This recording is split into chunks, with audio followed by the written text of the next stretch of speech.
My name is Memo Cedeno Laurent. I'm an assistant professor at the Environmental and Occupational Health Science Institute at the Rutgers School of Public Health. I just joined here 3 months ago, and I'm leading the Climate Adaptive and Restorative Environments Lab.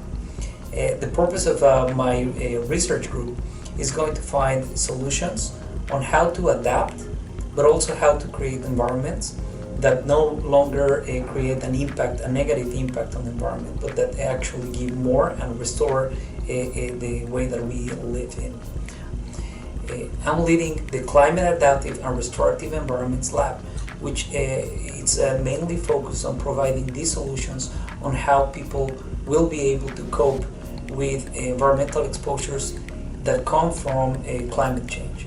So these heat waves and wildfires and floodings that are becoming more prevalent, that are becoming more intense, more severe, and that are putting our livelihoods at risk.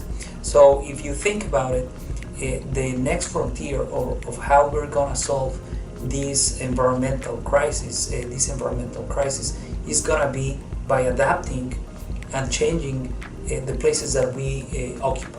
In particular, our buildings, our urban environments. So all these environmental exposures that we already have are going to be exacerbated by high levels of heat, by flooding, by mold, by air pollution that it's going to be worse because of increased levels of ozone, because of increased levels of particulate matter and other pollutants that come even from these wildfires taking place in the West Coast. So all these things really are impacting our communities. And the goal would be to create environments and solutions to these environments that not only protect the people that occupy these spaces, but also that for the society at large become more environmentally friendly. So, for example, extreme heat at night is going to impact the way that we sleep in our homes. Pollution and heat are going to impact the way that we're productive in our works, and also could potentially limit the capacity of kids to being healthy at schools and learning in these environments.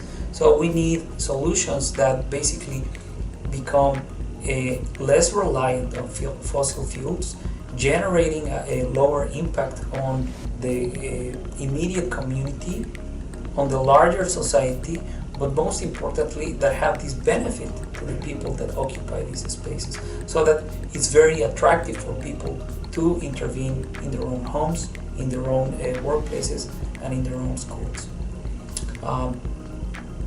One unique thing about the setting here at the EOC is that it can combine an approach to understand environmental exposures in a very experimental way. So we have one unique climate and control environmental facility where we can bring human subjects and expose them to varying levels of air pollution or temperature levels, and therefore really have a very close look at what happens when people get exposed to these environmental conditions, knowing how they react in terms of their physiology, their cognitive function, and many other outcomes of interest. That, in combination with prospective observational studies that we can do in the community, really becomes a very powerful combination, so that we can really provide better solutions on how to adapt these different environments that we are studying. We are leveraging some other research platforms that are unique, I would say, in the world, to understand in a very systematic way what are the effects of wildfires, right? So if you think about it, the knowledge that we have about the potential exposures due to an uncontrolled combustion is very limited.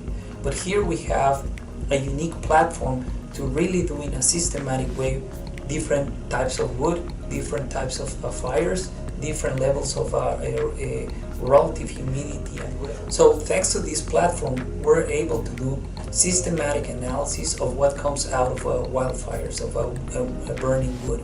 And those studies providing toxicological and morphological characterization of pollutants will be later on used to do animal studies, to do in vitro studies, and eventually to actually ask volunteers to understand what is the impact of these levels of pollution, of these new environmental threats on their health. In addition of the work that we plan to do on this controlled environmental facility, we do a lot of field studies, prospective observational studies. And the way that I've been doing this environmental exposure assessment research is to leverage the existing smartphones and in combination with wearable devices, commercial devices, and environmental sensors to do an in situ characterization of what are the acute effects of air pollution exposure in a different set of populations. So we have studied seniors living in affordable housing, we have studied office workers in multiple countries, we have studied even younger populations, college-age populations, and really characterizing in their places where they live, where they sleep, where they work, where they learn, how varying levels of, for example, temperature or air pollution impacts their ability to solve cognitive tasks, right? So we have a very granular information of the exposure, but also an immediate answer on how these conditions are affecting their ability to think. So we plan to do that even further on here in populations that are close to us.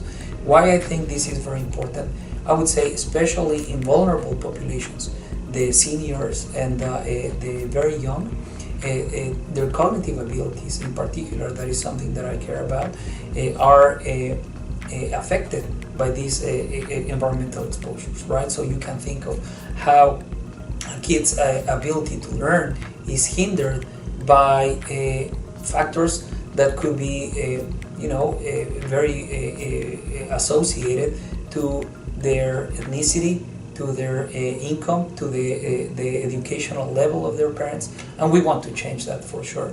In another situation, you can think how seniors and their safety is compromised if their cognitive abilities are hindered during a heat wave or during a period of bad air pollution. So we really want to understand a lot more what is happening both in very controlled experimental settings and in their real life settings. And we're currently in build mode, so we are putting together a unique team of public health professionals, environmental scientists, engineers, basically everyone that can and is interested in looking at these issues that are what I think the most pressing societal issues right now. You can certainly join us, and I would encourage you to find more information about my group and my research lab at eoc.rutgers.edu.